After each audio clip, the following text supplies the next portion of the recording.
What is going on in this living room?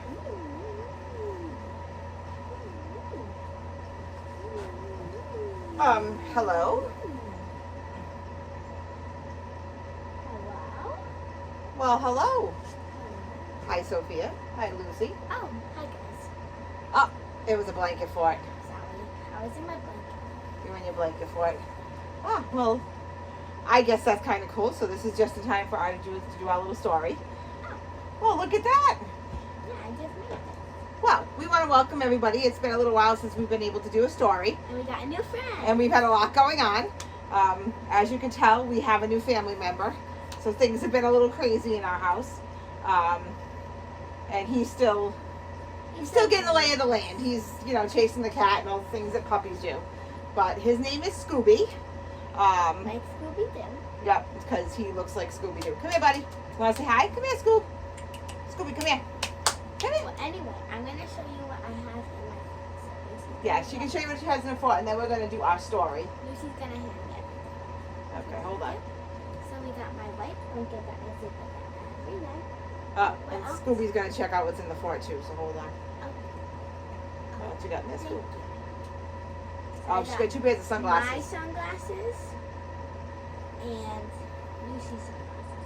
Her sunglasses are a little bit smaller than mine because she has smaller eyes. And Scooby's being such a good boy right now. We got my dad.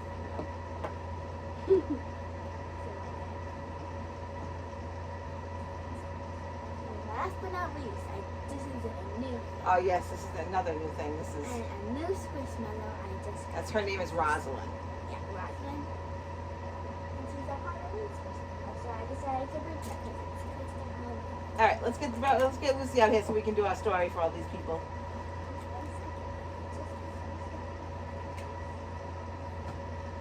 You want some blanket? It is super warm today. Yeah, we're having a heat wave out here, so. It was like almost like All right, but we're nice and cool. Got our AC going, so we're having a good day. So, you guys ready? yeah, wait a second. All right. So today's story is called The Minus One.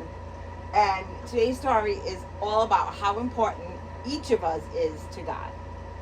Does that sound like a plan? And we all know how important each of us is to God, right? Okay.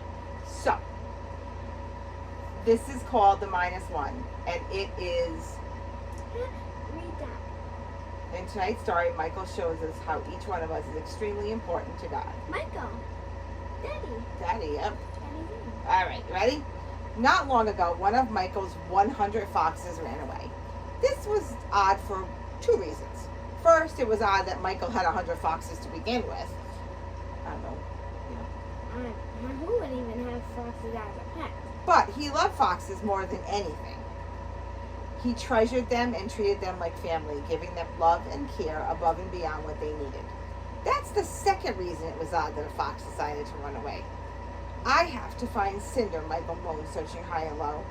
Well, said Michael's friend Sergey, at least you have 99 other foxes. Michael frowned. But I'm missing one. Wouldn't you be upset if you were missing just one finger? Even if you still had 9 others? Sergey looked at his hands before shrugging. But this is different. These foxes are all here, and they all want to be here. Then he pointed to where paw prints led to a huge hole dug under the fox's wall. That one left because this place wasn't good enough for him. Maybe he deserves to be out there. Michael gasped as he ran to the wall, looking into the great forest where hungry eagles hunted foxes.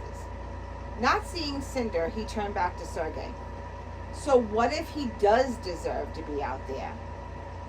I love him, Michael's lip trembled. It's not safe for him out there. I've got to go after him. With that, Michael grabbed his emergency backpack and darted away, following the paw prints into the forest. Sergey called after him, but Michael was focused on one thing and one thing only, and that was finding Cinder. He barreled through the forest at top speed, crashing through low-hanging branches and leaping over fallen logs. The paw print zigzagged all the way to the river, where Michael threw out his grapple drone, hanging it onto it, carrying him over the water. Cinder, he called out, searching the water that rushed below his dangled legs. He searched and searched until he saw an orange streak that had led to fox fur. Suddenly a shadow passed over him and a large bird shrieked from above. Caw! Michael yanked the grapple drone's handle and swerved just as a giant eagle swooped down with sharp talons extended. The giant bird flapped its massive wings, turning in midair for another attack. It didn't like the drone. It wanted Cinder for itself. Thinking fast, Michael searched for a landing area. There wasn't anywhere to land except for a kayak. Michael dropped from the drone as the bird clutched it with its talons. He plopped into the kayak next to a surprised kayaker. Hey, said the kayaker, is that your fox? Michael spotted the fox at the other end of the kayak. Yes! But as soon as Cinder the fox caught Michael's attention, he yelped, leaping into the water and swimming to the shore. Michael's heart dropped. Cinder didn't want to be caught. It was true. But still, Michael had to catch him before the eagle did. After that fox, Michael commanded, and the chase continued.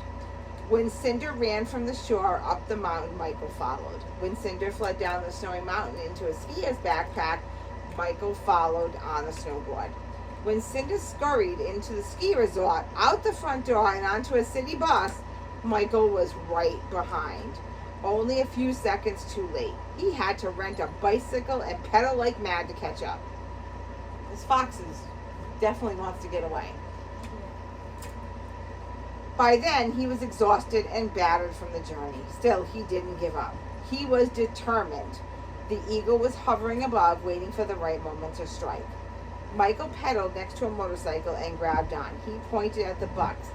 My fox is on there. They're playing. And the chase continued to the airport, where Cinder bounded onto a plane with big letters on the side reading skydiving lessons. Scooby, Cinder, wait, Michael yelled as the fox's tail disappeared inside. But it was too late. The plane took off, leaving Michael behind. Still, Michael gave every last dollar he had to another pilot, and soon was up in the air in a plane next to Cinder. He opened the door and yelled across the plane into the open air to the skydivers preparing to jump from Cinder's plane. Cinder! Cinder poked his head out in between the skydiver's legs and yelped at seeing Michael. Maybe he had been too frightened, or maybe he liked the chase. Either way, Cinder leapt right off the plane. No! Michael screamed. He snatched the parachute and leapt out after the falling fox.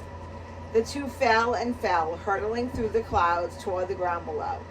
Michael could look down on Cinder below, who now seemed frightened, whimpering, and yelping, thinking he was alone and helpless. The fox's frantic escape may have been exciting at first, but it wasn't any longer. It now could see how badly it would end. And it only got worse. Caw, the eagle, had been waiting. It streaked through the clouds, ready to pluck its meal from the sky. But Michael was there, rocketing forward and snatching Cinder into his arms before the eagle could snag him. Soon Michael was hugging Cinder as close as they gently floated to the ground under their parachute. Seeing that Cinder was now in Michael's protection, the eagle retreated. Cinder was shaking, but he was no longer trying to run. When Michael got home and told the story to Sergei, he was awestruck. Whoa, you care that much about one little fox? That you would pursue him through forests and over lakes and mountains on kayaks and buses and airplanes? Michael smiled. Sure, God loves and cares about me so much he pursues me even when I sin against him. So I know how much one little fox can appreciate that kind of love. So what do we think about our story? Good. Good. Yeah, and you have to excuse the barking because, they're playing. Wow. And now that Scooby Scooby has destroyed the floor. Wow. So do we understand how important we are to God, no matter what we do, or whether we want to be caught or whether we want to be loved? God's going to love us and pursue us no matter what, right? Right. You can fix your fall when we're done. Well, we hope you enjoyed our story, and we want to thank you for joining us. And we hope you have a good day from all of us, including Scooby, who is still stalking the cat. Scooby, can you say bye? Sophia, can you say bye? Have a good day, everybody, and thank you so much. Bye-bye.